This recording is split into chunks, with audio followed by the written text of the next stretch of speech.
You read the title correctly, that's right. I just turned 18 a couple months ago and I'm already in debt. I know, this is very anti-Grant Cardone-esque idea on finances, but debt is an amazing tool when used correctly. Now, I guess I should probably clarify, it's not like I've taken out a $20,000 loan after just turning 18. No, what I'm talking about is that I got my first credit card just a couple months ago. Before we get into what's in my wallet, I want to tell you guys a little bit behind my reasoning of why it was such a good idea for me to get a credit card pretty much right as I turned 18. Number one being that I'm trying to build up my credit score from day one with a longer line of credit history that'll make your FICO score be jumping up extremely high once I actually want to be investing in something or taking out a car loan. Now, don't get me wrong, I don't plan on buying a house anytime soon, but in, say, 5 years when I buy my first rental property, they're going to see this history of 5 years of payments on time, and that's going to get me a much lower interest rate. Personally, after high school, I already know that I'm going to become a licensed realtor. That's not only going to help me learn my local market and get an understanding for real estate, but then once I actually go in to buy my own property, I won't have to outsource that to somebody else. I'd be able to look for it on my own and understand what I'm really buying into. Now, I mentioned the opportunity to leverage your money earlier, and what I was talking about was real estate in that case. In real estate, I'm able to take a, say, $250,000 home, and I only have to put down $50,000 in order to own that home. I'll then, of course, have a mortgage payment on it every month. But in reality, I'm able to leverage my money that if I have that $50,000 down, I own that property. And say that I do have $250,000. Instead of putting all $250,000 to own that one property outright, I could buy 5 cash flowing properties at $250,000 each. So I'd in total have $1,250,000 of property with just $250,000 actually invested into them. With all of these properties then cash flowing, that's how you leverage your money and make your first million. I'm then able to rent that property out so that it could cash flow and make me more money. I don't need the entire $250,000 in order to get that property, which is the amazing thing about debt, is being able to leverage your money to get even more money when you don't have this exorbitant amount of money to start with. Money doesn't sound like a word. I'm so happy to make more videos on real estate like this. If you guys are interested in it, just leave a comment down below and leave a like on this video. And then tying back into your credit score, that when I do buy that $250,000 property, my interest rate is going to be dependent on whatever my FICO score is, whether the bank thinks I'm a trustworthy or not borrower enough to give out a $200,000 loan. So once I do buy, that's when my credit history comes in. Since I've had this credit card for over a month now, by the time that I buy, at say age 22, my first rental property, if I'm able to get that out, I'm going to have 4 years of on-time payments to my name. That's going to drastically help me out, especially since I'm so young. Banks aren't wanting to give these huge loans to people who aren't that trustworthy, which is where your FICO score comes in. Your FICO score tells the bank how risky of a lender you are.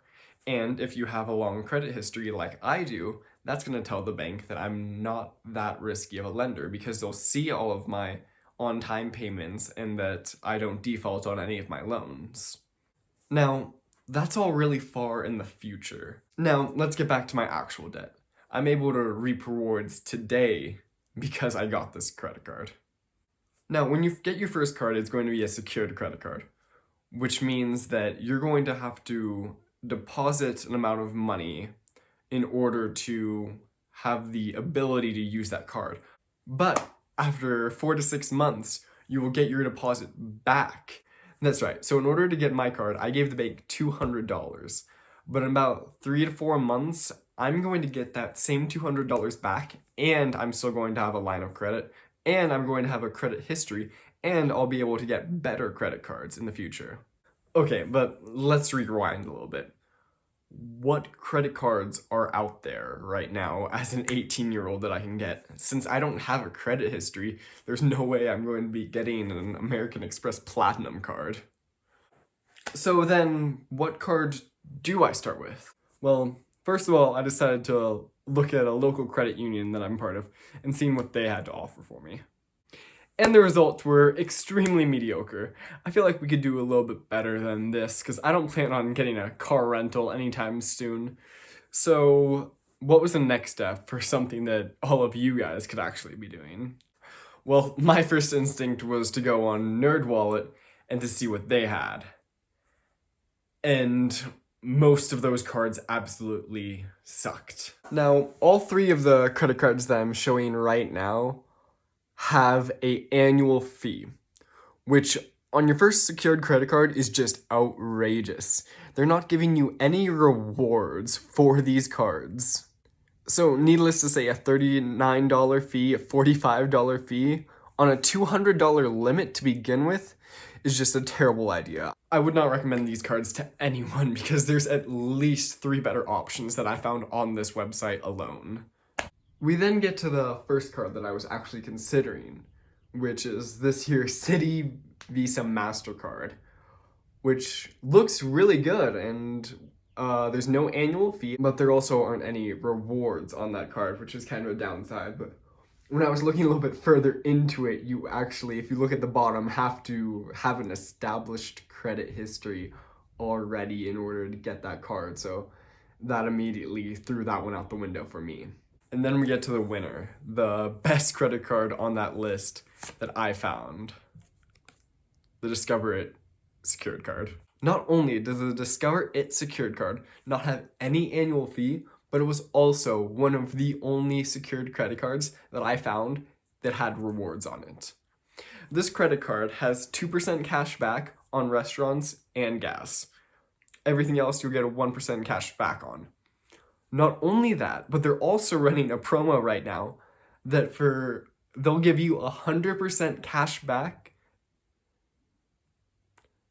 But they're also running a promo right now in which they will match your total cash back at the end of the year if you apply right now, which is amazing. That's an immediate 4% return on anything you buy.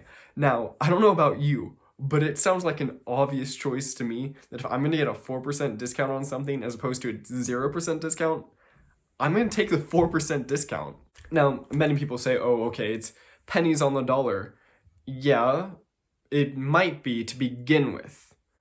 If you can get $7 back a month, which, mind you, is just spending $175, which I'd put money on that you're doing anyway on groceries. If we run the numbers, then you can see that by the time that most people my age are going to retire, they have that down payment for a house again. The same $50,000, which you can then leverage to buy another property. Now, there is one other card on that list that caught my eye, which was the Capital One card. It doesn't have any rewards with it, but there's no annual fee, but it would be another line of credit, which would be increasing my credit score. Now, there's a couple of reasons that I opted not to get this card. It's another secured credit card, which means I would have to put in another $200 in order to get this card. Granted, it would increase my credit a lot faster if I got this card, but I'm not in any rush to build up to that legendary perfect 800 credit score. If I was in more of a rush, then I would probably consider getting this card. But instead, I decided to put that $200 that I would have spent on this card into the market, and I've already made significant returns on that. So I'm saying that it was a very good move in my circumstance to not get this card and just rely on the one.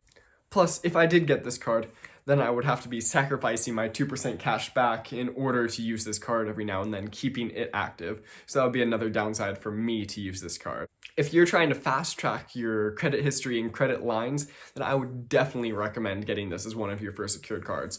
With $400, you could have 2 lines of credit and credit limit of $400, keeping your utilization rate even lower than before. That's a good way to fast track increasing your credit score. The one thing about credit cards that you do need to remember, though, is to use them for purchases you would have used anyway. Don't go out and buy something that you can't afford right now just because you have a credit card. Pay your grocery bill with that credit card instead of using your debit card, because your debit card you're not going to get any rewards on. While on your credit cards, say for the Discover It reserves, you're going to get cash back on that. That's what many people don't realize, is that these credit cards are tools to help you. Yes, there are people out there that abuse it and get into serious debt. That's not what I'm advocating for. You need to pay off these cards at the end of the cycle in full. Don't be leaving a balance to carry over each month. That's how the banks end up getting you. That's why they're able to offer these amazing rewards on these cards, is because there's people who go into serious debt in these cards. When I say that I'm in debt, I mean I'm in debt $25 right now. I bought a driver's ed course, and instead of just buying it with my debit card, I used my credit card, so I made an extra, 20 cents back on that? That sounds good to me. Yeah, I'm in debt, and I'm happy to say that. Credit cards are a tool to help you if you know how to use them correctly, just like anything else. I'll leave a link to all of the cards that I recommend down in the description below. Remember to leave a like and comment down below anything else you want to hear from me. I could be talking about credit cards for days on days. This is just scratching the surface, and I'm having so much fun with you guys with this, and I hope that you guys are too. Remember to smash that like button, and until next time.